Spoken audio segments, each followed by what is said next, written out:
Felipe Croix, a respeito, eu sei que você esteve hoje de manhã, inclusive, a gente vai ter matéria daqui a pouco, no Lajeado São José, lá na captação. Eu ontem me assustei, porque dava para ver o barro do fundo da captação ali perto do bloqueio de pedras. Hoje a situação já era diferente. Choveu bastante, mais ou menos uns 60 milímetros. Vamos falar um pouco disso na tua intervenção aí. Boa tarde, seja bem-vindo no Balanço, meu caro.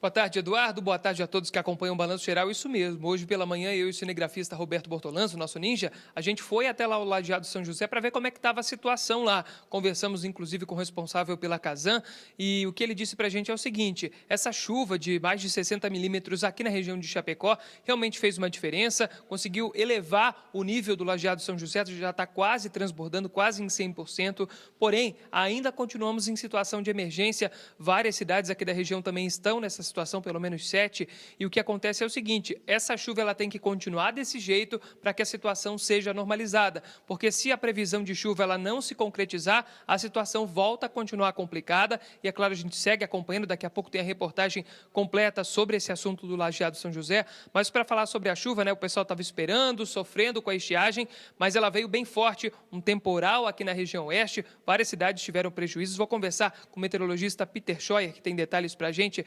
Peter, foi um temporal muito forte, aliado também a um sistema de baixa pressão, é isso? Exatamente, Felipe. A gente teve um sistema de baixa pressão, uma baixa pressão que se aprofundou sobre o Paraguai, e essa baixa pressão ela foi reforçada pelo fluxo de umidade que vem da floresta amazônica.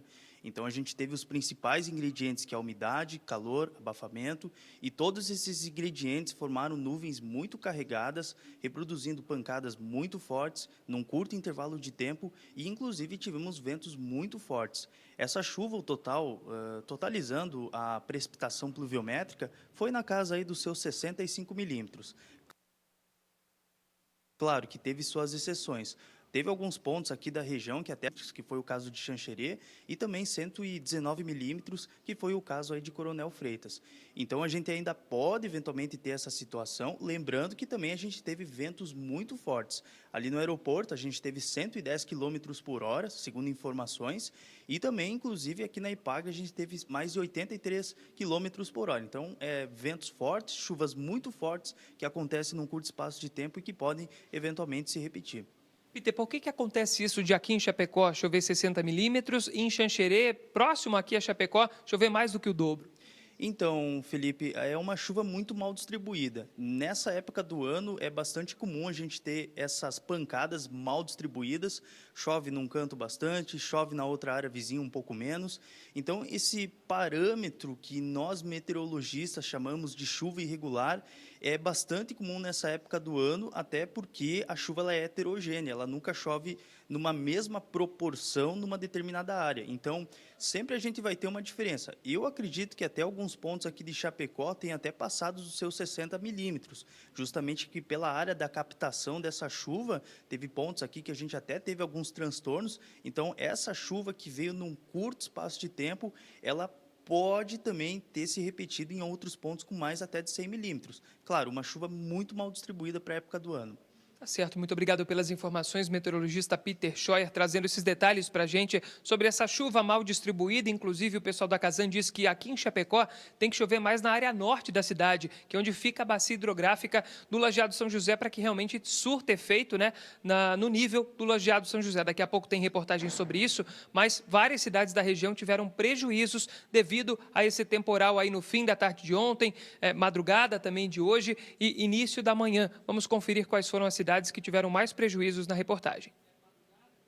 Por volta das 2h30 da tarde de ontem, no município de Ipuaçu, o vendaval causou danos em residências, escolas e até mesmo em unidade de saúde. 11 casas ficaram danificadas, além de quedas de 3 árvores, postes caídos e prejuízos na fiação elétrica. Ainda na noite de ontem, por volta das 9 horas, em Xanxerê, a forte chuva causou alagamentos no bairro Vila União, Esportes e Centro. Nas últimas 24 horas, cerca de 141 milímetros foram registrados pela Defesa Civil. Alagamentos deixaram residências danificadas no loteamento Jardim IP, no bairro EFAP, em Chapecó. Na rua Oscar Leopoldo Mate, os moradores reclamam da tubulação trancada e a água que se acumula. Pois é. Além disso, municípios como Abelardo Luz, Coronel Martins, Ipuaçu, Novo Horizonte, Quilombo, São Lourenço do Oeste, Passos Maia, Marema, Lajeado Grande, Xaxim ficaram sem energia por algumas horas, né, minha gente? Resultado do vento forte. E o que esperar para hoje? O que esperar provavelmente para amanhã, sexta-feira?